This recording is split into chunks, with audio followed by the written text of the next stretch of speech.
இன்றைக்கி நம்ம வீட்டில் சிக்கன் ஃப்ரைட் ரைஸை பண்ணுறதுக்கு என்னென்ன வேணும்னு பார்க்கலாம்.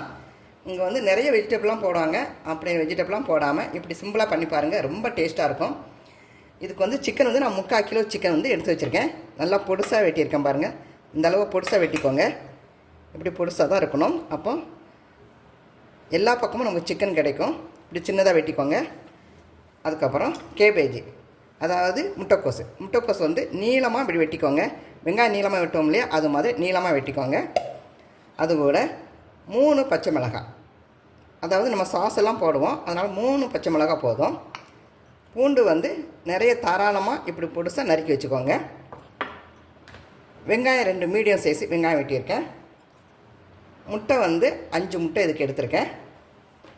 இது கூட சாஸு, அதாவது இது க்ரீன் சில்லி சாஸ், இது வந்து ரெட் சில்லி சாஸ், இது வந்து சோயா சாஸ். இந்த 3 சாஸும் நமக்கு வேணும். இப்போ முதல்ல நம்ம சிக்கனை மேரினேட் பண்ணி வச்சுக்கிடலாம். இது மேரினேட் பண்ண உப்பு, கொஞ்சம் சில்லி பொடி, கொஞ்சமாக மஞ்சள் பொடி. எதுவுமே மஞ்சள் பொடி சேர்க்கறது உடம்புக்கு நல்லது. அதுக்காக வேண்டி கொஞ்சமாக லேசாக மஞ்சள் பொடி நம்ம சேர்த்துக்கலாம். இதுக்கு தேவையான பொடி உப்பு சேர்த்துக்கலாம். இது கூட கொஞ்சமாக மஞ்சள் தூள், கொஞ்சமாக காரமாக இருக்கிறதுக்கு வேண்டி கொஞ்சமாக சில்லி பொடி. கொஞ்சம் காரம் வந்து இதில் இருக்கணும், அப்போ நல்லா டேஸ்ட்டாக இருக்கும். இப்போ இதை நல்லா மிக்ஸ் பண்ணி விட்டுக்கிடலாம்.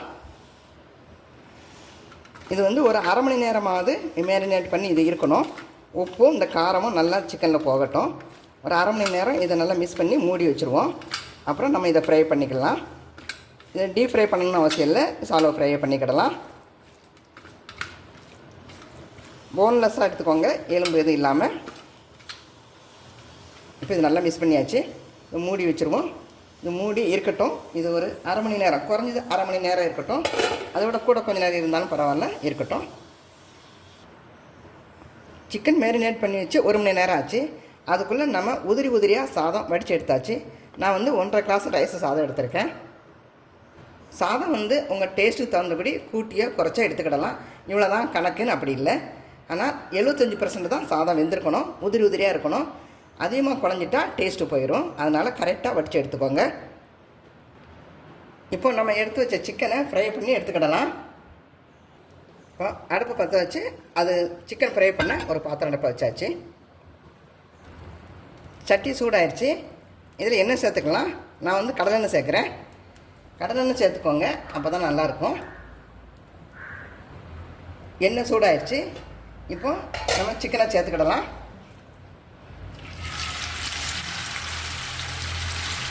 எண்ணெயில் சேர்த்துக்கோங்க. இது ரொம்ப ஈஸி பண்ணுறது. பிகினர்ஸ் எல்லாம் ஒரு வாட்டி நீங்கள் ட்ரை பண்ணி பாருங்கள், ரொம்ப ஈஸியாக இருக்கும். இவ்வளோ ஈஸி தானா, நம்ம கடையில் போய் வாங்கி சாப்பிட்றோமே அப்படின்னு நினைப்பீங்க. வீட்டில் பண்ணி சாப்பிட்டு பாருங்கள், ரொம்ப டேஸ்ட்டாக இருக்கும். நம்ம சிறுசாக வெட்டினதுனால சீக்கிரமாகவே வெந்துடும். அதனால் நல்லா இப்படி எண்ணெய் இருக்கும்படியா இப்படி போட்டுக்கோங்க. கொஞ்சம் வெந்த உடனே விரட்டி விடலாம். வேகட்டும். மூடி வச்சிடலாம். மூடி வச்சே வேக வைக்கலாம். இடையிடையே 2 வாட்டி நம்ம மிக்ஸ் பண்ணி விட்டுக்கிடலாம். சிக்கன் உள்ள தண்ணி விட்டு இப்படி வேகும். அதனால் நல்லா ஒரு பக்கம் வேகட்டும். அதுக்கப்புறம் நம்ம விரட்டி போட்டுக்கிடலாம். லேசாக எல்லாத்தையுமே லேசாக அப்படி கிண்டி விட்டுக்கோங்க. மூடி வச்சிடலாம். திரும்பவும் சிக்கனை விரட்டி விட்டுக்கிடலாம். பாருங்கள், இப்போ ஒரு பக்கம் ஒரு விதமாக வெந்திருக்கு. அதனால் மறுபடியும் அந்த பக்கம் படும்படியாக எண்ணெய் ஆகும்படியாக நல்லா பிரட்டி விட்டுக்கோங்க. இந்தளவு சின்ன பீஸாக வெட்டினீங்கன்னா தான் சூப்பராக இருக்கும். அரிசி வந்து நம்ம வடிச்சிட்டு நல்லா ஆறி இருக்கணும். அதனால் சாதம் முதலே வடித்து நீங்கள் ஆற வச்சா பரவாயில்ல. இதை ஃப்ரிட்ஜில் வச்சு எடுக்கிறவங்களும் உண்டு. அதாவது அரிசி வந்து நம்ம ரொம்ப போட்ட உடனே குழஞ்சிற மாதிரி இருக்கக்கூடாது. அதுக்காக வேண்டி நம்ம முதல்ல வடித்து வச்சிடலாம். திறந்து ஆற வச்சுருங்க ரைஸை. சிக்கன் தயாராகட்டும். நான் 2 வாட்டி மூடி வச்சு கிண்டி விட்டு வேக வச்சு எடுத்துக்கிடலாம். திரும்பவும் மூடி போட்டுடலாம். இப்போ பார்க்கலாம், சிக்கன் ஆல்மோஸ்ட் வெந்திருக்கும். அது பாருங்கள், நல்லா வெந்துருச்சு. ரொம்ப ஹார்டாக பண்ண வேண்டாம், சாஃப்டாக வேக வச்சு எடுத்துக்கோங்க. இப்போ அடுப்பு அமர்த்திட்டு நம்ம அந்த சிக்கனெல்லாம் தனியாக எடுத்துடலாம். அடுப்பை அமுத்தியாச்சு. சிக்கன் தனியாக ஒரு பவுலில் எடுத்துக்கோங்க. எண்ணெயை வடிச்சிட்டு சிக்கன் மட்டும் எடுத்துக்கோங்க.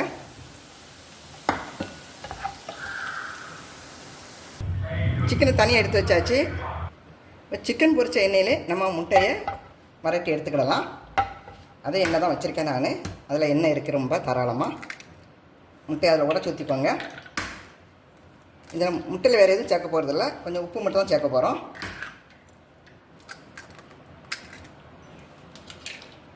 எல்லா முட்டையும் உடச்சி ஊற்றிக்கோங்க.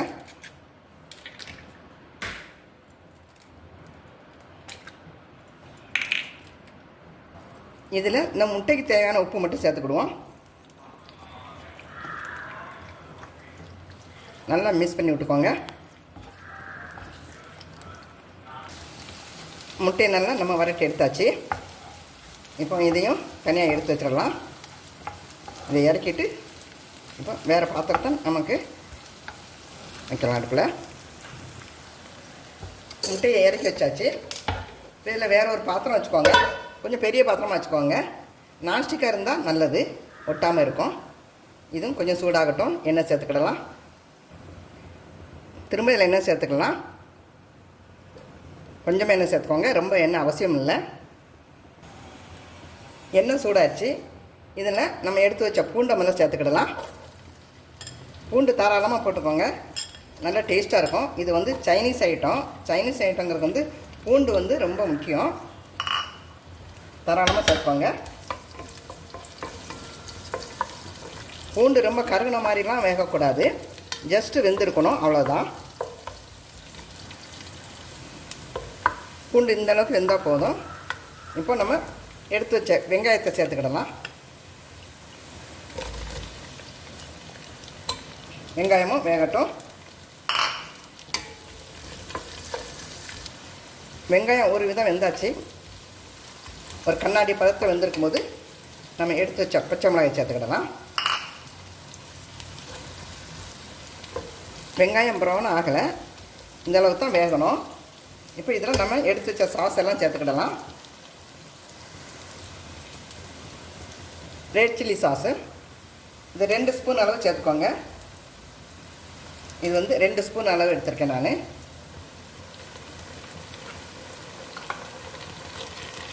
அடுத்தாப்பில் க்ரீன் சில்லி சாஸ், அதுவும் அதே அளவு எடுத்துக்கோங்க.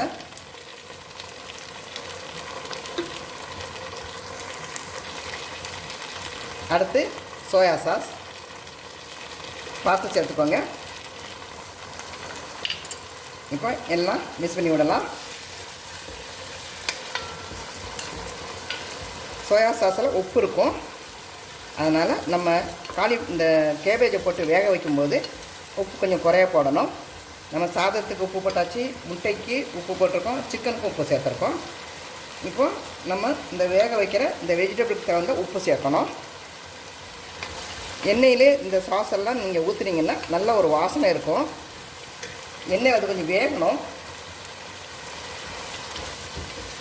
கொஞ்சம் ஒரு 2 நிமிஷம் இதை நல்லா வதக்கி விட்டுக்கிட்டு அதுக்கப்புறம் நம்ம கேபேஜை சேர்த்துக்கலாம், அதாவது முட்டைக்கோஸை.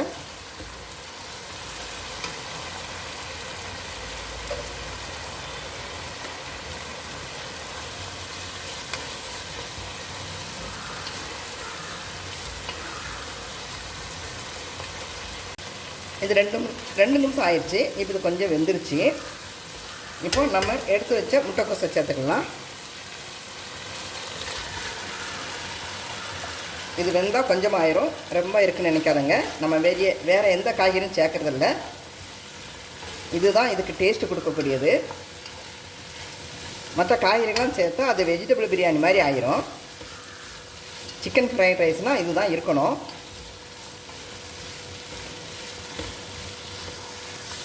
இதுக்கு உப்பு கொஞ்சமாக சேர்த்துக்கிடுவோம், சரி தேவையான போட்டுக்கிடலாம்.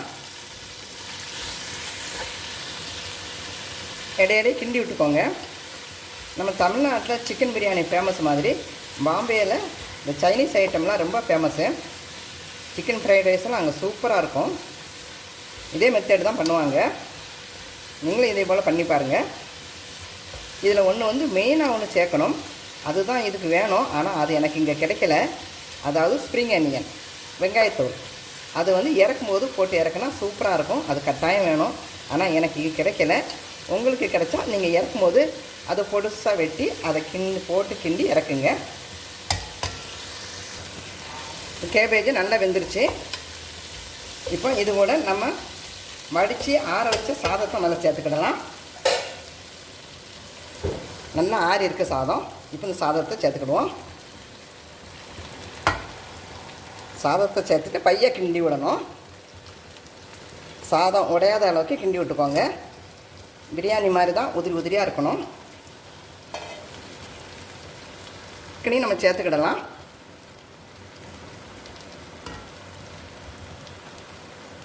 பொரிச்சு வச்ச முட்டையும் சேர்த்துக்கிடலாம். இப்போ இதை மெதுவாக கிண்டி விட்டுக்கிடலாம்.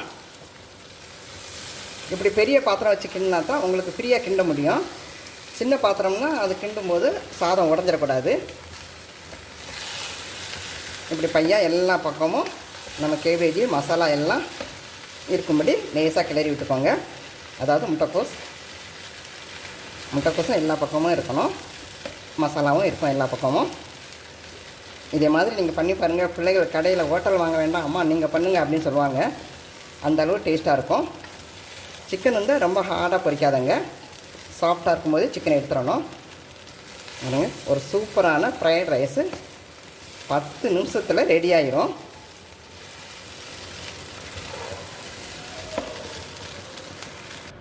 இப்போ நல்லா மிக்ஸ் பண்ணி விட்டாச்சு.